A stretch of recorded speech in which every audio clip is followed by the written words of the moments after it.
موقع کی نزاکت کو بھانپ کر مسلمانوں کے مقابلے میں آ گئے اور لڑائی شروع ہو گئی۔ رات بھر لڑائی ہوتی رہی لیکن کسی فریق کے حق میں فیصلہ نہ ہو سکا۔ آخر منکرین زکوٰۃ نے کمند پھینک کر مسلمانوں کے اونٹ کی گردنوں کو پھنسانا شروع کر دیا تاکہ مسلمانوں کو گرفتار کیا جائے۔ یہ اونٹ جنگی نہ تھے، وہ اس چال کو سمجھ نہ سکے۔ انہوں نے خوفزدہ ہو کر مدینہ کی طرف بھاگنا شروع کر دیا اور اپنے سواروں کو لیے شہر میں داخل ہو گئے۔ قبیلہ ابس زیابان اور ان کی مددگار مسلمانوں کے بھاگ جانے پر بہت خوش ہوئے اور اسے اپنی فتح اور مسلمانوں کی شکست خیال کرتے ہوئے ذی القسطہ میں خیمہ زن ہو گئے اور اپنے ساتھیوں کو ان واقعات کی اطلاع دی۔ ذی القسطہ والے بھی ان کے پاس آ گئے اور آپس میں صلح مشورہ کرنے لگے۔ آخر فیصلہ ہوا کہ جب تک مسلمانوں کو ناکو چنے نہ چبوا لیں گے اور اپنی شرائط نہ منوا لیں گے واپس نہیں لوٹیں گے۔ ادھر حضرت ابو بکر رضی اللہ تعالی عنہ اور تمام مسلمانوں نے اس رات پلک تک نہ جھپکی بلکہ دشمن سے لڑائی کی تیاریوں میں مصروف رہے۔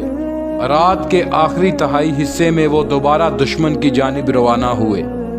پہلے کی طرح اب بھی انہوں نے پوری طرح احتیاط برتی کہ دشمن کو کانوں کان ان کے آنے کی خبر نہ ہوئی۔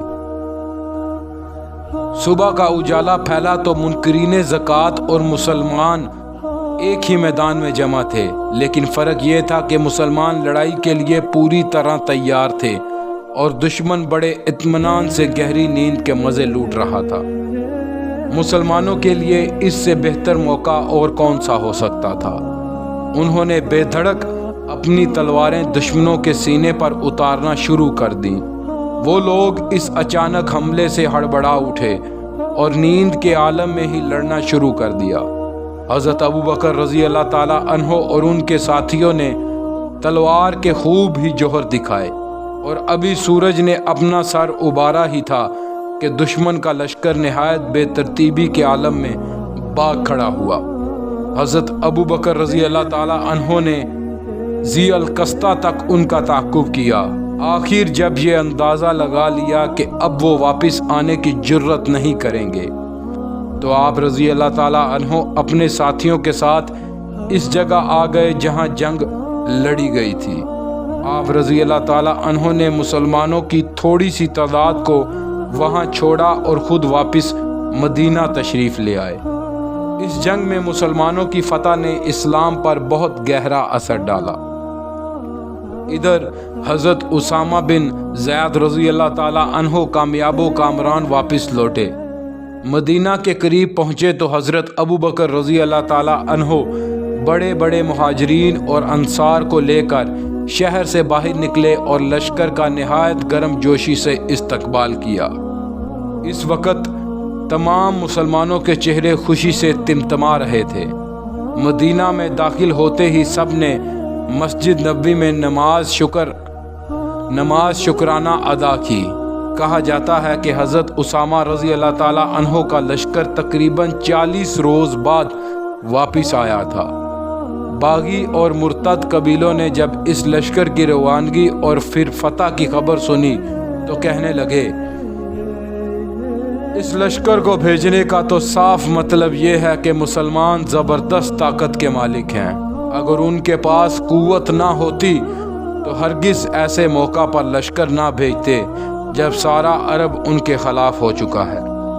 ذی القسطہ میں مسلمانوں کی فتح کے بعد قبائل کے جو لوگ بدستور اسلام پر قائم تھے جلدی جلدی زکوٰۃ کی ادائیگی کے لیے آنے لگے۔